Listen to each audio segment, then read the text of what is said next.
आप world champions हो, आप आ रहे हो शेर के मैदान में। कि आज का हीरो कल ज़ीरो बन सकता है। जिस सोच आप बदलोगे तुम्हारे सितारे भी बदल जाएंगे। उस दिन लंच में आपने क्या लिया था? बिल्कुल नहीं, और मैं सहमत नहीं हूँ आपसे। आप सुपरमैन ऑफ क्रिकेट है।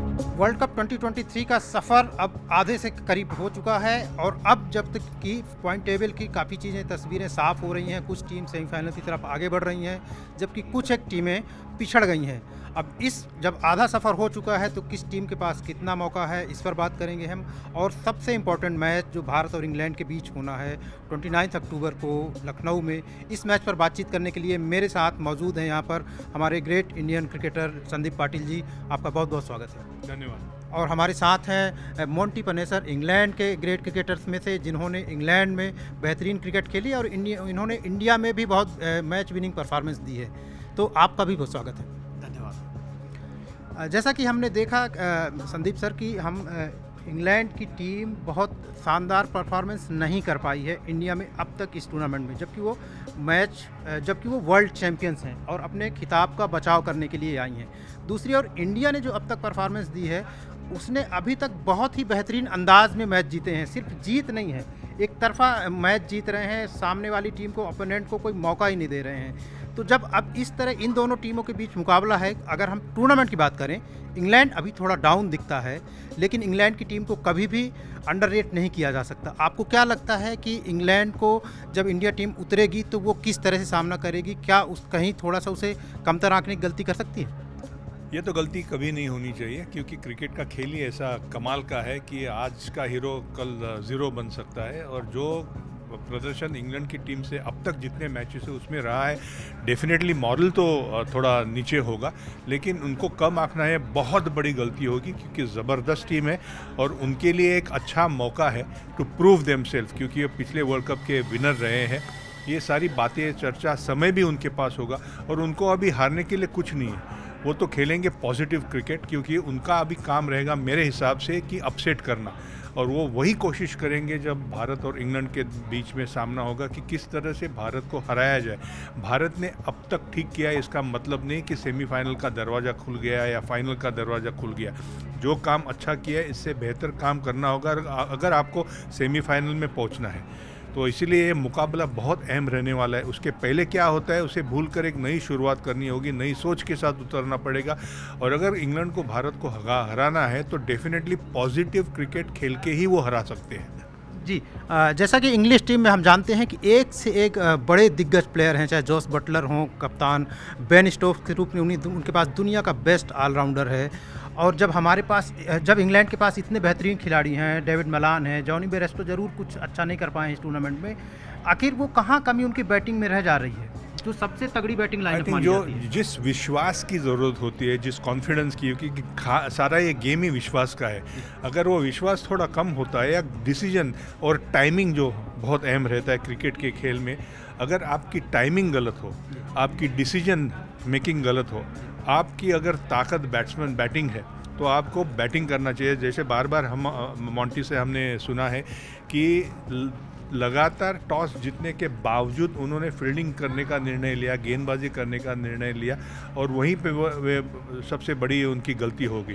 तो उसके ऊपर ज़रूर चर्चा हुई होगी और होनी भी चाहिए और मैं आशा करता हूं कि वो दोबारा वापसी करें। अभी सेमीफाइनल में पहुंचेंगे नहीं पहुंचेंगे ये विचार उनके मन में नहीं रहना चाहिए। उनके मन में एक ही विचार रहना चाहिए कि जो भी मैच हो, जिसके सामने भी मैच हो, वो मैच किस तरह से वो जीतने की कोशिश करें। जी, जैसा कि हम अब मोंटी से ही सवाल लेते हैं क्योंकि इंग्लैंड का मुकाबला है, मोंटी हमारे साथ है। अगर जिस तरह से अभी थोड़ा सा लो परफॉर्मेंस रहा है इंग्लैंड का अभी तक इस वर्ल्ड कप में, एज ए सीनियर प्लेयर, आप फॉर्मर प्लेयर इंग्लैंड के, आप क्या सीख देना चाहेंगे? कोई एक सलाह जो देनी हो आपको अभी इंग्लैंड टीम को तो वो क्या होगी? आई थिंक एक बात यह है ना, भूल जाओ हम वर्ल्ड चैंपियंस हैं। बिकॉज एक बात यह है, जब आप भारत में आते हो, भारत को देखो, सबसे BCCI का सबसे बड़ा एक फाइनेंशियल इकोनॉमी है, 2.2 बिलियन US डॉलर्स का है। इतना बड़ा देखो मैदान है भारत में क्रिकेट का। एंड जो इंग्लैंड आते हैं ना, आई थिंक 80 मिलियन है साल का जो बन रहा है। सो 20 टाइम्स ज़्यादा इतना स्ट्रॉन्ग है, वो चीज़ में भी थोड़ा फ़र्क पैता है। आप वर्ल्ड चैम्पियंस हो, आप आ रहे हो शेर के मैदान में, जो भारत का क्रिकेट का क्रेज़ है, पॉपुलैरिटी इतनी है क्रिकेट की, आप दिखाना चाहते हो भारत के फैंस को हम क्रिकेट ऐसे खेलते हैं, हम ट्रेल ब्लेजर हैं क्रिकेट के। नहीं, इंडिया में तो इंडिया ही होती है ट्रेल ब्लेजर, ये बिकॉज इंडिया को हराना इंडिया में बहुत मुश्किल है। सो इंग्लैंड को ऐसे सोचना चाहिए, फॉरगेट, भूल जाओ हम T20 चैम्पियंस हैं, हम 50 ओवर की भी चैम्पियंस है, 4 साल पहले थे। अभी जो कुछ अभी हो रहा है ना, ये समय में एडजस्ट करो, एंड ये है। सो पहली बात, जैसा हम कह रहे थे, जब टॉस जीतेंगे बैटिंग करना पहले। अफ़गानिस्तान के साथ तो ही हार गए। अफ़गानिस्तान इतनी कमज़ोर टीम है, दिखाओ अफ़गानिस्तान को हमारी बैटिंग कितनी स्ट्रॉन्ग है, डरते क्यों हो? डर है, थोड़ा सेल्फ डाउट है जॉस बटलर पे। एंड जॉस बटलर जैसा खेलता है वो शामिल नहीं है।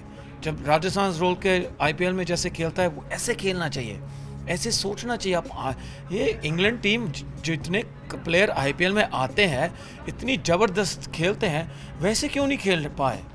प्रेशर है, प्रेशर ये है, हम नंबर 1 टीम है, हम वर्ल्ड चैम्पियंस है। वो टैग को भूल जाओ, वो टैग से अब मत खेलो। अब ऐसे आप नहीं खेल रहे हो। जब इंडिया के खिलाफ आप खेलोगे, भारत आएगी, भारत की टीम स्ट्रॉन्ग होगी, फ़ैन बेस होता है, प्रेशर सब होता है। न्यूजीलैंड देखो, आज गेम जैसे न्यूजीलैंड खेल रही है, कितनी शानदार खेल रहे हैं, कितने ठंडे दिमाग से खेलते हैं, एक स्ट्रैटेजी से खेलते हैं, कोई बाहर की वो नॉइज़ होती है उसको बंद करते हैं। इंग्लैंड को ऐसे खेलना चाहिए, बिकॉज इंग्लैंड सिमिलर टीम है न्यूजीलैंड जैसे, ऐसे खेलेंगे। लखनऊ देखो, स्विंग ज़्यादा बॉल में होती है, इंग्लैंड को बॉलर्स को मिलेगा स्विंग करना अच्छा टाइम मिलेगा। पर इंग्लैंड को क्या करना चाहिए, जो स्ट्रेंथ है, स्ट्रेंथ के ऊपर ध्यान देना चाहिए। एंड ऐसे सोचना चाहिए, चलो जो कुछ हो गया, मे बी इंडिया के खिलाफ हम अच्छी गेम खेल सकते हैं। आप ये कह रहे हैं कि इंग्लैंड अपना स्वाभाविक खेल नहीं खेल रहा है अभी? नहीं, इंग्लैंड ऐसे आए थे दैट हम वर्ल्ड चैम्पियंस है, इंडिया में आएंगे, इंडिया को हम दिखाएंगे, दुनिया को हम दिखाएंगे कैसे वनडे क्रिकेट हम खेल रहे हैं, एंड दूसरी टीम हमको फॉलो करेंगे। ऐसा नहीं हुआ, न्यूजीलैंड के खिलाफ, न्यूजीलैंड जैसे अहमदाबाद में देखो कैसे पार्टी विकेट में छक्के चौके लगाए थे। वो उम्मीद नहीं थी इंग्लैंड के बॉलर्स ऐसे हमारे साथ हो सकता है। और साउथ अफ्रीका ने जो किया मुंबई में, ये साउथ अफ्रीका ने किया, डिसीजन भी देखो जॉस बटलर ने क्या लिया था। इतनी गर्मी थी, इतनी ह्यूमिडिटी थी, वो भी फील्डिंग की। हैरान थे हम सब, हम सब थे, इतने ईजी डिसीजंस, इतने बेसिक्स डिसीजंस में गलती हो रही है। वो टैग होता है ना, एक जो नंबर 1 है, एक वर्ल्ड चैम्पियंस हो, एक T20 के वर्ल्ड चैम्पियंस, वो फिर आपको ऐसे लगता है हम जो कुछ हम कर रहे हैं ना, सब टीम हमको फॉलो कर रहे हैं, बट वो चीज़ अभी नहीं है। वो रियलिटी पहले थी, अभी जो कुछ हो रहा है वो रियलिटी के साथ आपको एडजस्ट होना पड़ेगा। एंड जल्दी से, इंग्लैंड को बहुत जल्दी से होना पड़ेगा एंड सोचना पड़ेगा, अभी जो हम खेल रहे हैं उसी से ही हम अच्छी तरह से करें। देखो ये मेरी मुट्ठी ना 10 उंगलियां हैं, जब इस कितनी जान है, ऐसा खेलना पड़ेगा इंग्लैंड को। इंडिविजुअल थोड़ा खेल रहे हैं, ये 10 खेलेंगे ना, फिर मुट्ठी में जान नहीं आ पा रहा है। हाँ, टीम नहीं खेल रहे हैं जी। मैं संदीप सर के पास आऊँगा, इसी सवाल को थोड़ा सा आगे बढ़ाऊँगा। जैसा कि मोंटी कह रहे हैं कि इंग्लैंड को पहले बैटिंग करनी चाहिए थी 1-2 मैचों में, चाहे अफगानिस्तान के खिलाफ या मुंबई में। इंडिया के साथ ये है कि इंडिया ने अभी तक अपने सारे मैच चेज़ करते हुए जीते हैं, और ये इंडिया की स्ट्रेंथ भी है। अब जबकि कहीं ना कहीं इंडिया का थोड़ा आसान लग रहा है, हालांकि अभी आधा सफ़र बाकी है, तो कुछ भी कहना जल्दबाजी होगी। लेकिन क्या इंडिया अभी कोई मैच इसकी, हम अगर सेमीफाइनल या फाइनल में हमें चेज़ ना करना पड़े, हमें पहले बैटिंग करनी पड़े, क्या उसकी तैयारी के लिए किसी मैच में पहले बैटिंग नहीं करनी चाहिए टीम ने? ये तो कप्तान और कोच ही निर्णय ले सकते हैं, और जैसे मैंने बार बार कहा है कि ये निर्णय लिया जाता है विकेट को देख के, सामने वाली टीम कैसी है, उनकी ताकत क्या है, वो देख के फिर ये निर्णय लिया जाता है। ऐसी बात नहीं है कि भारतीय टीम पहले बल्लेबाजी करके हार ही जाती है, ऐसी बात नहीं है। कंफर्ट जोन क्या है हमारी टीम का, हमारे प्लेयर का, वो जानना बहुत ज़रूरी है। और कंडीशंस के ऊपर बहुत डिपेंड होता है। और जैसे कि हमने देखा है कि ये जो अक्टूबर नवंबर का महीना है, वहाँ पे ओस काफ़ी होती है, तो ओस का फ़ायदा भी बल्लेबाजों को मिलता है जब आप किसी टारगेट को चेज़ करते हैं।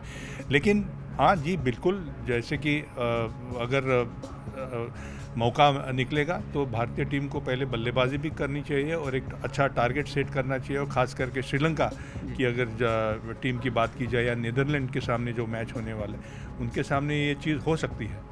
जी, चूँकि मैच भारत और इंग्लैंड का है वर्ल्ड कप में, तो हम एक थोड़ा सा डेटा लेकर के भी चलेंगे। अभी तक वर्ल्ड कप हिस्ट्री में, ओडीआई वर्ल्ड कप हिस्ट्री में 8 मुकाबले हुए हैं भारत और इंग्लैंड के बीच में, और उसमें से 4 मुकाबले इंग्लैंड ने जीते हैं, 3 मुकाबले इंडिया ने जीते हैं और 1 मैच टाई रहा है। तो एक तरह से तकरीबन बराबरी की स्थिति है।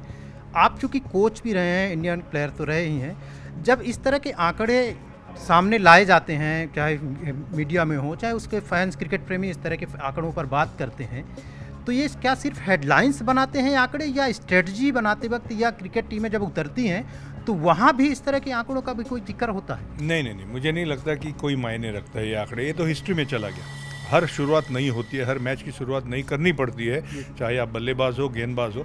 तो जो हुआ वो हुआ, उसे भूल जाना चाहिए। जैसे मोंटी ने अभी कहा कि चैंपियंस थे, लेकिन चैंपियंस जैसा खेल करना, ये नई शुरुआत करना उनका फ़र्ज़ था, वो फ़र्ज़ बन नहीं पाया।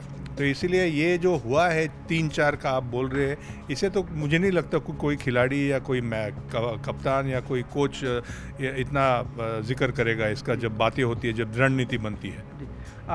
इंडिया और न्यूजीलैंड का जो मैच खेला गया था, लास्ट मैच इंडिया का, उससे पहले 2-3 दिन से एक हेडलाइंस बहुत ज़्यादा बन रही थी कि 20 साल में इंडिया ने न्यूजीलैंड को नहीं हराया था। ये सबसे ज़्यादा हेडलाइंस बनी, उस पर खबरें बनी। और मैं आपको बता दूं यहाँ पर कि इंडिया और इंग्लैंड के बीच जो ये मैच होना है, इसमें भी यही मुकाबला है। अगर हम सेम टू सेम आंकड़े हैं, सिर्फ 3 मैच हुए हैं पिछले 20 साल में वर्ल्ड कप में इंडिया और इंग्लैंड के बीच में, उनमें से 1 मैच टाई रहा है, 1 इंग्लैंड ने जीता है, 1 इंडिया ने जीता है।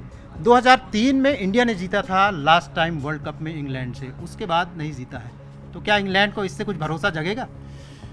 आई थिंक इंग्लैंड को जो हाइप होती है ना, भारत के खिलाफ आप खेलते हो, एक होती है मीडिया की हाइप, एक होती है जो बार्ली की हाइप, अलग हाइप है। यू नो, ऐसे स्पोर्ट्स टीम्स कम होती है, जो जैसे ब्राज़ील फुटबॉल टीम होगी, और रग्बी की जो न्यूजीलैंड ऑल ब्लैक्स होते हैं, और man city, Manchester City Premier League की टीम, मैनचेस्टर यूनाइटेड। भारत की जो इंडिया की जो अभी टीम है ना, एस लेवल की फॉलोइंग है सब दुनिया में।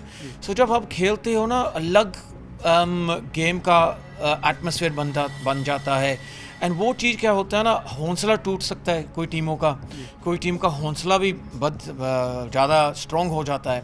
सो इंग्लैंड को ऐसे सोचना पड़ेगा दैट चलो, जो कुछ हुआ हमारे साथ लास्ट फ्यू गेम्स हम नहीं कर पाए, भारत के ख़िलाफ़ हमको ये सोचना पड़ेगा, ये बड़े प्लेयर हैं, हम भी बड़े प्लेयर हैं, हम भी मुकाबला सेम कर सकते हैं। ये इतने बड़े नहीं हैं जैसे यही बहुत बड़े हैं हम बहुत छोटे हैं। ये चीज़ का जिक्र इंग्लैंड को करना नहीं चाहिए। इंग्लैंड को करना चाहिए हेड ऑन हेड फाइट है हमारा मुकाबला, इन भारत के साथ पूरी फाइट है। जैसे बॉक्सिंग मैच हम होते हैं ना, डरना नहीं है, हौसले से खेलना, बट ठंडे दिमाग से भी खेलना। थोड़ा ये सोचना, जो जॉस बटलर विकेट कीपिंग भी कर पाएंगे, दैट क्या हो रहा है, गेम का सिचुएशन क्या है, बैटिंग का टेम्पो क्या है। भारत आएंगे, समा कोई होता है जो कम्प्लीटली बॉलर को डिसमिस कर एबिलिटी है, बट फिर मिस्टेक्स भी है। जब 90 आते हैं गेंदबाजी, ओवर कॉन्फिडेंस से भी खेलते हैं। सो उसके भी थोड़ा खेलना चाहिए इंग्लैंड को घबराना नहीं चाहिए दैट लो जो हमारे साथ हुआ हम नहीं वो चीज़ कर सकते हैं। नहीं, आप कर सकते हो। एंड हौसला भी, पूरा विश्वास भी होना चाहिए। देखो, Ben Stokes Superman of cricket है, जो 182 उसने ओवल में किया था, विव रिचर्ड्स ने किया था कराची में, और 150 बॉल्स। बहुत कम मिडल ऑर्डर बैट्समैन है जो ऐसा खेल सकते हैं, जो इतने इंपॉर्टेंट रन को, गेम को चेंज करना।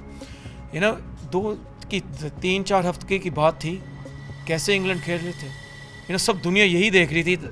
हेडलाइंस ये हो रहे थे, सभी टीम को अभी वार्निंग मिली है, जब इंग्लैंड आएंगे क्या खेलेंगे। वो वार्निंग में चलो नहीं अभी शामिल हुआ, बट समटाइम ऐसे होता है, गेम का हार जीत होती है।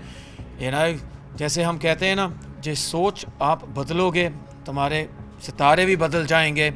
एंड पॉजिटिव सोच में रहना चाहिए ये इंग्लैंड टीम को।